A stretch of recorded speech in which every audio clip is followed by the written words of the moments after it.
Hey y'all, so it has been a very long time since my last update. So let's see what's going on. Today is Wednesday, December 5th, 2012. This is my week 23 weigh-in. Today is my 161st day since surgery. Um, let's see. Okay, we'll do what everybody came here first for, which is my weigh-in. So I had surgery June 27th, 2012. I weighed 325.5. This morning at 8 a.m., I got on the scale and I am down to, are you ready? 248.7. Yes, I am. So since surgery, that is a weight loss of 76.8 pounds. And since I started the bariatric program, okay, so my highest weight on paper, because I weighed more for a little bit there, but shh, don't tell. But my highest weight on paper was in like March, maybe February of 2012. That was 338 pounds. So from 338 down to the 248.7, that is a weight loss of 89.3 pounds. So I'm almost at the 90-pound mark. 100 pounds is going to be super exciting for me. So I know that prior to really knowing how my body was going to respond to this surgery, I had hoped that I would be at that 100-pound mark for Christmas. And that's just not going to happen because I do count from my surgery day weight as far as like my weight loss. I mean, but of course, for making a fancy number, um, it is exciting to talk about like my highest weight on paper kind of thing. So anyway, so I guess I'm averaging about 3.5 pounds of weight loss a week. Sounds a little bit slow for bypass, but again, I'll tell you what's going on since surgery so that you'll see what's going on there. It's about a half pound a day. That's a lot. So yay! Um, let's do my measurements because that's kind of exciting. In June 12th, as a matter of fact, of 2012, I took all my measurements. So, and then like Saturday, I think, I took all my measurements again. So, December 1st, something like that. So, um, this is 6 months worth of weight loss and change for you here. So, here we go. So, June, my chest. Okay, so girls, we have boobs. So the way this gets measured is like my band size, so that area underneath my boobs, and then over my boobs will be my bust. So my chest, the band part, I was at 42 inches um, in June. I'm down to 37 inches, so 5 inches gone. And then my bust, I was at 42 inches. I'm down to 44 inches for an 8-inch weight loss. Yay! But at the same time, sad, because now I have sad boobs. My waist, I started at 52 inches. I'm down to 43 inches. Yes, I am. Woohoo! That's a 9-inch loss. My hips, I was at 67 inches. 67, yes, I was. I was almost as big around. Are you ready? I was bigger around than I am tall. Oh well. Anyway, I'm down to 56 inches for an 11-inch loss. Woo! My neck, it measured a big fat 16 and a half inches. It is now down to 14 and a half inches. Yes, it is. Yes, it is. And are you ready? I almost have collarbones. Like I can feel them all in here. Yeah, yeah, yeah. Look how cute that is. Yeah. Okay. Oh, and I have a face. Yes, I do.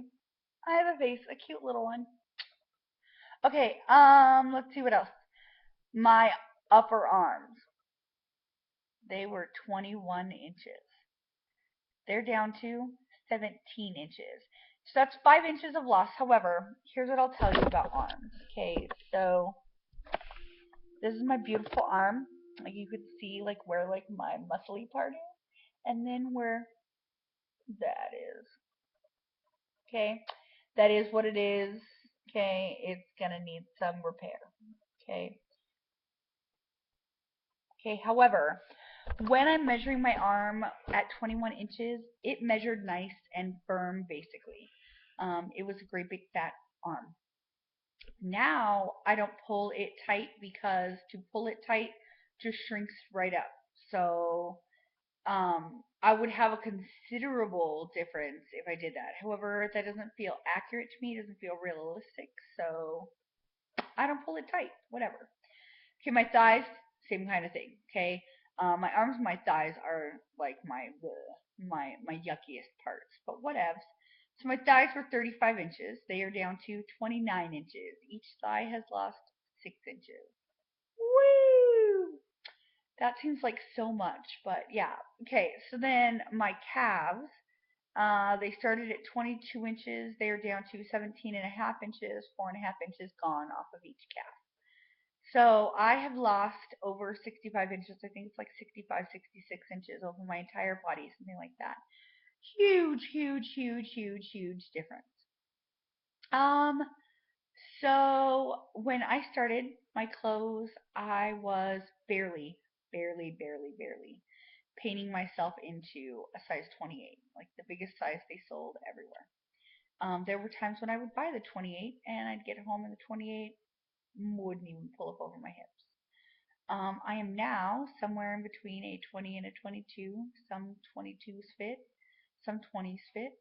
I wear about a 2X, and that's on bottom because on top, I wear an extra large. Yes, I do, an extra large. I'm a size 18 on top. I'm so excited. Um, so those are my measurements. Let me scroll through my list of fun stuff. Okay, so what's been going on since surgery? Here's what happened. Here's where I went. And then after I was gone for like this huge big chunk of time because I just felt I didn't keep up with this, and I'm so sorry because you guys have missed some amazing transformations. But I have pictures, and eventually I will post some. I don't know how, but I'll figure it out. Anyway, so about 2 weeks after I had surgery, I started to feel really bad. I was nauseous all the time. Everything I was eating was getting thrown up. Everything smelled bad. Everything tasted bad. I couldn't get my water down. I couldn't, as a matter of fact, that reminds me, I need to take a drink. Hold on one sec.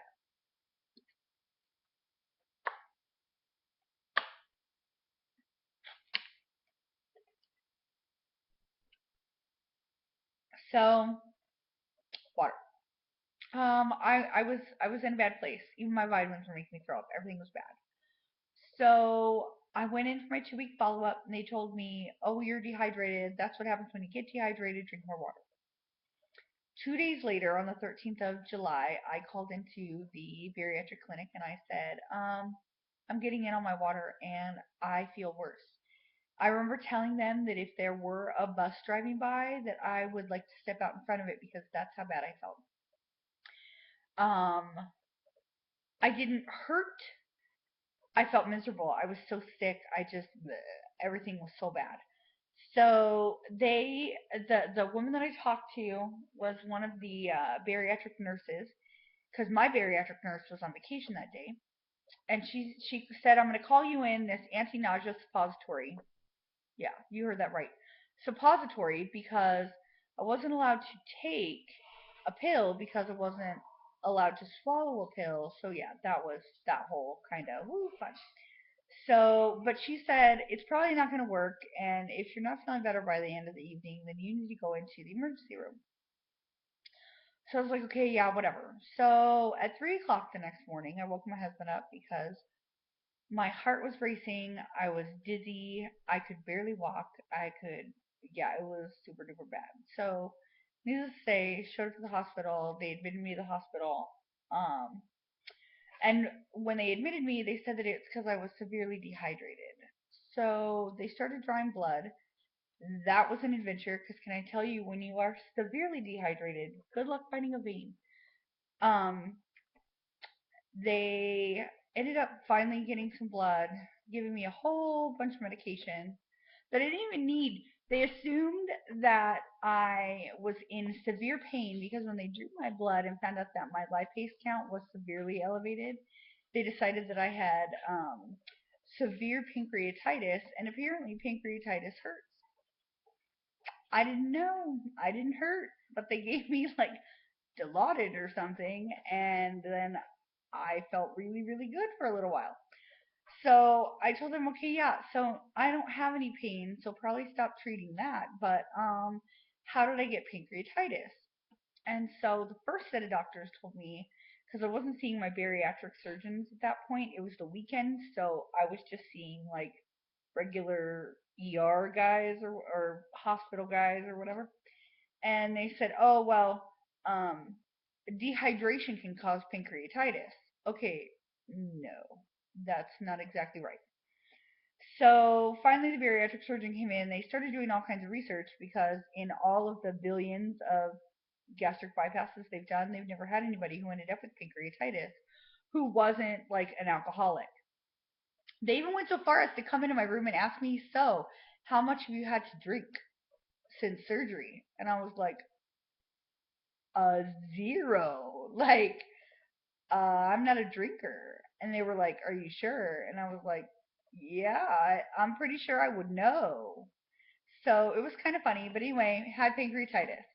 So the first thing I will tell you is pancreatitis is not a side effect of gastric bypass, and it is not common. Okay, this is not something that people get. Please do not feel like if you're watching this and you're thinking of the surgery, please don't be like, oh my god, I'm gonna get pancreatitis. No, no, no, no, no, no. Like I had my gallbladder taken out. I ended up with pancreatitis that lasted like 28 days or something. Like I'm really slow to recover from it. They caused it when they went in to clear my common bile duct so that they could take out my gallbladder. And I ended up with pancreatitis. And because I had it so long, they told me that I was going to be more prone to pancreatitis. They told me that it could be a chronic issue, and so it came back, and it may always rear its ugly head. Like there may be nothing that I can do to avoid it. So anyway, 11 days in the hospital trying to recover from pancreatitis. They discovered it was not going to go away slow or fast. It was going to be here for a while. So they sent me home. I had 8 weeks of in-home care. They had to put in a central line and they had to give me TPN. TPN is liquid nutrition. They put all my vitamins in it and all my calories and all my everything that I needed. About 1,800 calories a day for 8 weeks. I was miserable. So I barely lost any weight during that 8 weeks after surgery. Well, I guess at like the 10-week mark, I still really hadn't lost anything. Very, very, very little.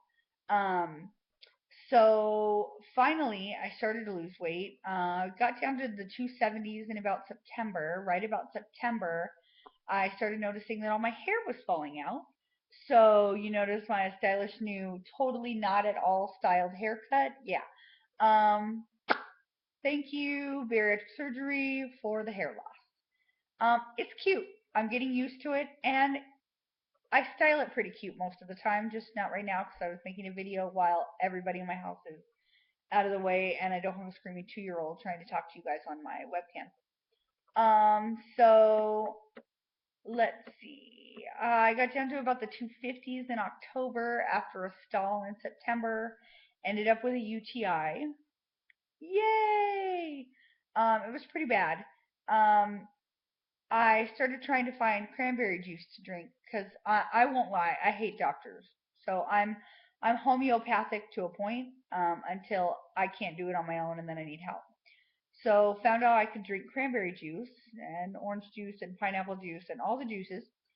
So yeah, recovered from the UTI. Actually needed a prescription because it was moving on into my kidneys. It was super bad. Um, Finally got over drinking all the juice, got all the juice out of my house because I love, love, love the juice. Um, then it was Thanksgiving time. Thanksgiving was a big fat bummer. When your friends make very, very, very good foods and you have no room in your pouch for it, it's a bummer. So then I got down to about the 240s in November, and that's where I am right now. I won't lie, I have been as low as 240.7. Lack of exercise and stuff like that makes me a sad, sad girl. All right, we're going to make a part two, pros and cons. I'll be right back.